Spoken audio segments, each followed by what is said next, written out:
This is Rolling with Ryan, and we're back again with another video. Thank y'all for clicking. You already seen what this is about, so you probably clicked this and was like, "What is what is he gonna say? What is he gonna comment about?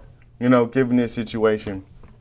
I had a few moments where I talked to different people, and they told me like their mindset with this political race is coming up in the next week or so. Um, and not political race, but the actual presidential candidate who's going to be president. So a lot of people have been talking who to vote for, go vote, and I just think this is a relevant topic for what's happening now. So my whole thing is having that conversation, having a moment to understand the basics, and understand what we're actually trying to head to and what we're actually trying to accomplish. I don't even want to do too much talking. Make sure you like and subscribe. We'll get right into it. Oh, So all right. these contracts for me were kind of like Wangro and Heat, where this guy had everything, but he still said Wangro messed up this heist that we are gonna do. Like I look at the music industry, not music and the love of music itself, but the music industry. I look at it like Wangro, like I blame, you know, the loss of my mother partially on the entertainment industry.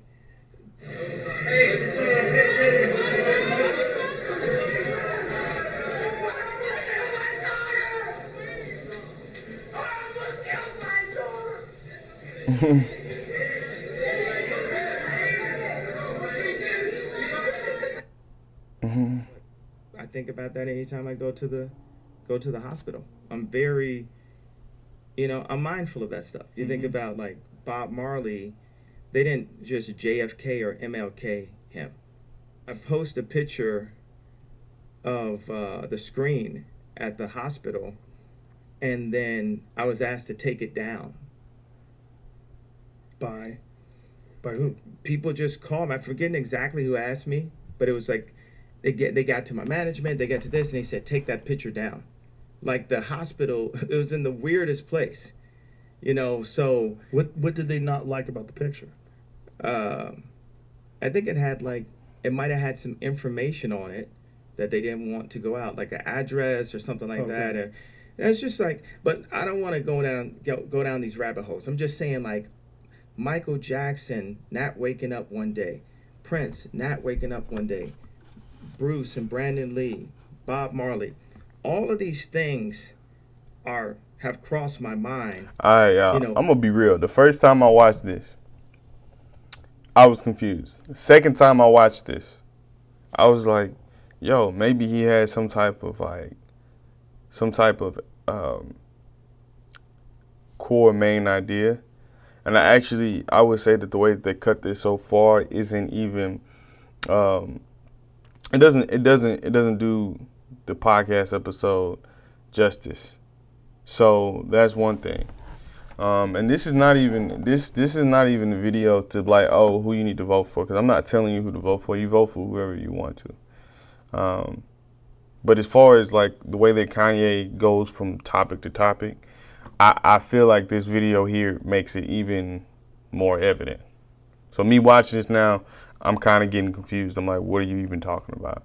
And I ain't gonna just say it's because, the way that it was edited, but it seems like it says the most underrated truth bombs. That's why I was clicking. It's not like Joe Rogan's actual YouTube channel, but let's check it out. Let's see. as I'm going and saying, I need to innovate what these contracts are, not just for me, but for all artists. It's not about me getting my masters back. It's about freedom. And I say on a new song, I say, if I would put myself in harm's way to get my masters, they would put themselves in harm's way to stay the master. And there's a complete parallel to the way the music industry works and the way the world currently works and the influence that America has on other countries and the way governments. Just that part right there is correct. And from what he's trying to say, I think he because I mean the whole big thing is, oh, you don't have experience, you've never been in political realm. We're done with people that haven't been in political realm. We already dealt with Trump. We already dealt with blah blah, whatever.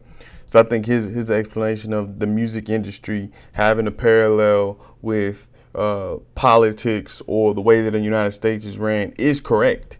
That is a fact, because it's literally a corporate structure.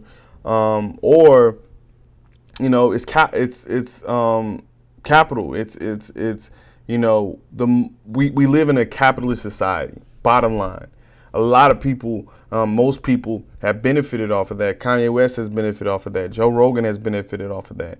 The fact that our economy is based off of attempting to be like the most, like, if there is a dollar, is willing to be paid, then there's going to be individuals out here that's going to be willing, or there's going to be individuals out here that are benefiting off of that dollar, that price point that's put on whatever product or whatever service that you have for them. So I would actually have to agree with that. Because in politics, it literally is a game of, hey, who do I need to talk to about this? How do I need to, take care of this? You got marketing department. You know what I'm saying? What is marketing but, speaking to the people and making sure that you are like minimizing like the panic, or if not minimizing, let's put it in the the situation of like COVID-19, making sure that you are informing the public correctly. Beyond just trying to run again or beyond just trying to make noise. Let's just get into it. The influence and the way government and the way people in power and control deal with, disaster relief, deal with Haiti, deal with the Bahamas. Like, where is the money going? Why aren't things being built?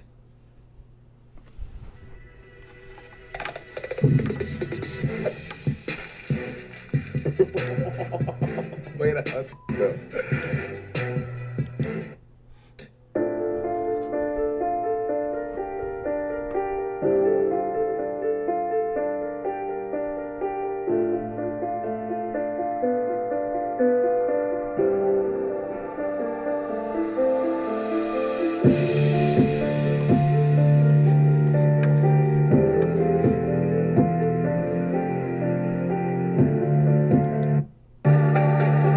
Money, we made money.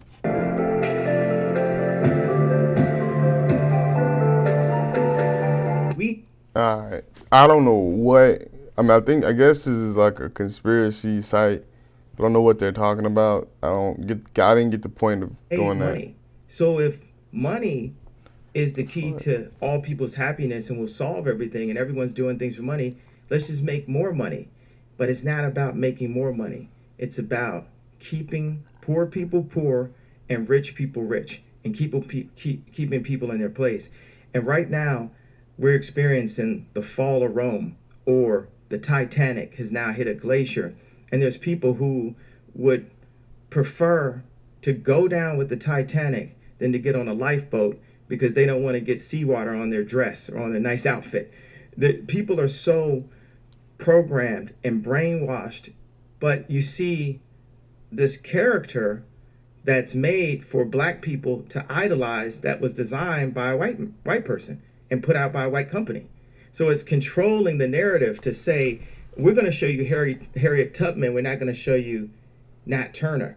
And they do it every chance they get. Maleficent, they called her race of people the Moors.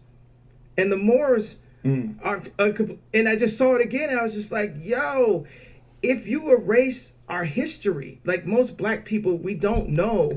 We think we can. Yo, if that ain't the truth, though, if this ain't the truth, like, and what makes me so angry about some people, especially when it comes to this presidential race, is let's take out Kanye West. Let's not even put him in. Let's not even put him in the conversation. But what makes me mad about like people is Trump, Biden, even Kamala Harris. You know what I'm saying? Don't act like this hasn't been done before. Don't act like there hasn't been, you know what I'm saying, 40, if not more, racist ass presidents that have been in office. And if not racist, ignorant to a whole culture. Don't act like that's not a thing. Don't act like there wasn't a president that made specific actions to attack the black community based off of the difference between crack and cocaine, and specifically target a group of people in order to create their demise. And this is a group of people that have already been attacked. They were already, paralyzed in a sense and unable to kind of do what they do. My whole point is, we have been doing like the same shit for a long time. For a long time, we have been doing the same thing. Yes, I say I want you to go out and vote. Yeah, for sure. You know what I'm saying? I think that's important. Go out and vote, because that is your right. You know what I'm saying?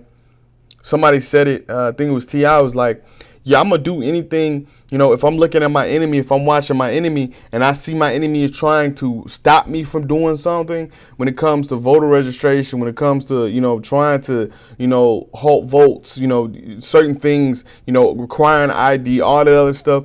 If they're trying to stop me, then yeah, I'm going to go ahead and do it. So yeah, I'm telling you to go ahead and do it. But what my biggest thing is, I gave this example. If somebody, offered you two choices, they created the choices, kale or spinach, and asked you to choose one, do you really have a choice?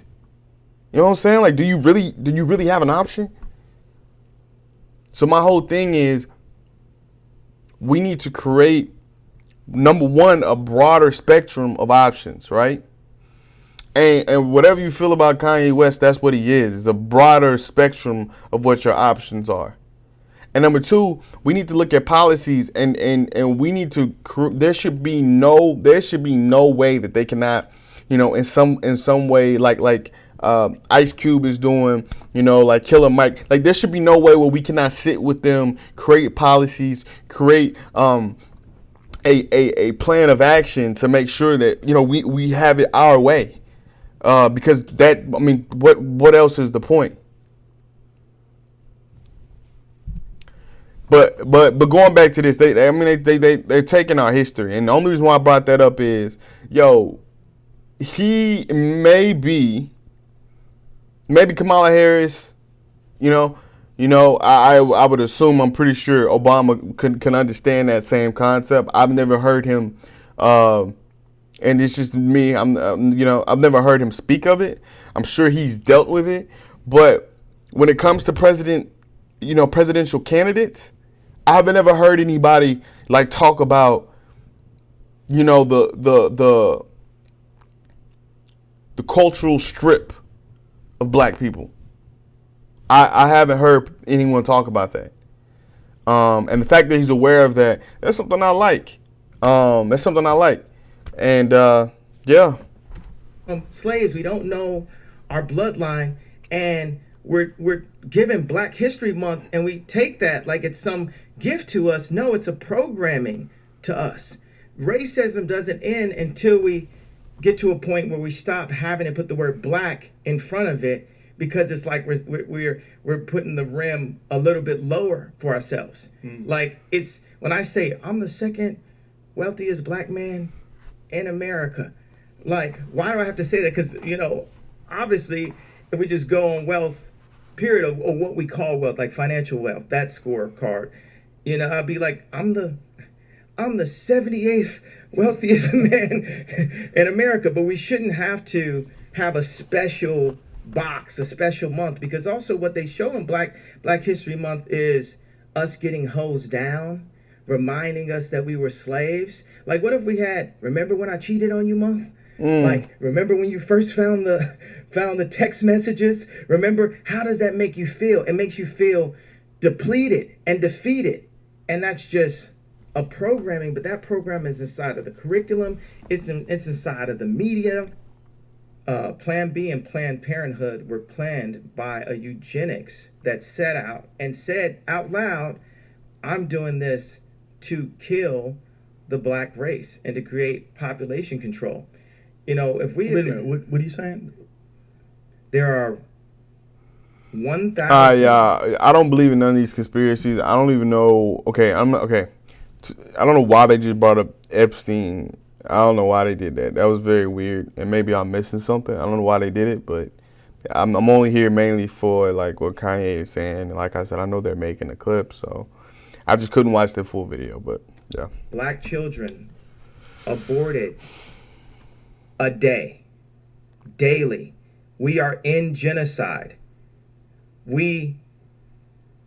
So more black children have died in the past since February than people have died of COVID. And everyone wears a mask. So it's a matter of, where are we turning a blind eye to? Like, the media can control, a lot of times it has control what we care about. Meaning there was a time where people were caring about it, and now the media says don't care about it, but these people, it still hasn't been solved. The hurricanes still have hit, the earthquakes still hit, and people are still suffering from that. And no one has really gone to fix it. And when that 11 billion goes to Haiti and it doesn't get to the people, you know, the Daily Mail posts a swimsuit pic or something and deters our energy to what we have to do collectively to help our brothers and sisters. So what we need to do is change the bad guy, change the competitor. So he went to two different sections. He talked about abortion. He talks about how there's a lot of black people that are being killed through abortion. He talked about how we wear COVID masks, and he talked about how, you know, we're focused. I mean, essentially, we focused on the wrong thing. And he went back to and Haiti, and pretty much talked about how, you know, the situations that's in Haiti, and how we are supposed to be giving more money, building infrastructure, blah, blah, blah. I mean, he kind of already spoke on that through the interview. He spoke on that. But I mean, what he's saying is not necessarily wrong. Now this is, you know what I'm saying, one like kickback towards what he's saying is like, yo, is it possible to fix every single thing? And based off, it seems like based off of what he's saying is like, we're focused on the wrong things. And if we avert our attention to something specific, as far as like those particular things he said. So my only thing is, how can all of this be more beneficial to all of us? And how much do you understand about the world where, you know, what you do? Like, you don't. He doesn't even have really an explanation of what he's gonna do. But can I be frank with you? Go back on most presidential candidates. Either they have something in mind that they want to do, and it's unrealistic, or they have something in mind that they want to do, it's not fleshed out. I mean, this has happened. Or they have something that they want to do, and they only accomplish 95% of what they need to do. I don't know. I'm kind of just rambling. Let's go. Let's just get this over. Be the Roman era, the Roman civilization. Make the competitor be the Egyptian kingdom, and say we're the first society, we're the first civilization that ever became civil. Because we are still just as much in the dark ages as medieval times, or as Game of Thrones, you know, level, Black Mirror level. I know I went past future, other dimension for a second. We're not maximizing our resources and our existence. We've got genius level scientists. We've got people who people who have broken out of the chains, like Elon. Like, imagine if Elon was working at GM on the third floor somewhere. All of these people who break away and then create the new society and the next frontier of where we're going. The always fighting to, represent, who you are against media, entertainment industry that's trying to tear down anybody that's not going with the flow. I'm going to listen to kids before I listen to, super programmed out adults. And then there's a lot of words that end with URE that are very powerful: future, sure, pure, endure. And that goes into like the rhyme, because I'm literally trying to figure out the video game at all times to see where these things parallel. I know this can get into like a riff for people like, okay, yeah, we're losing what you're saying right now. But future, sure, pure, endure. And it's not that I am fearless. I am definitely shaking and in so much fear of my Father. I fear God, and I don't fear nothing else. There's some power to that, right? Yeah, I don't know what to say really about that interview. That little cut, I would say go ahead and watch the full interview. It is kind of strange. It's kind of weird. But he hits on a lot of points. And my whole thing about it is, what it shows me is that most of the people that have, most of the candidates that have run, I think it's made a lot of huge changes, especially in the last, 3-4 elections. It's made a lot of big changes. But I need somebody that's looking in the future. That's what it's coming down to. I'm looking for somebody that's looking towards the future. And that's bottom line. I'm looking for someone that's looking, to make positive changes that are not like remakes of the same movie. Thank y'all for watching. I know this video was long. I'm trying to throw a short one out there. I love y'all. Y'all stay true.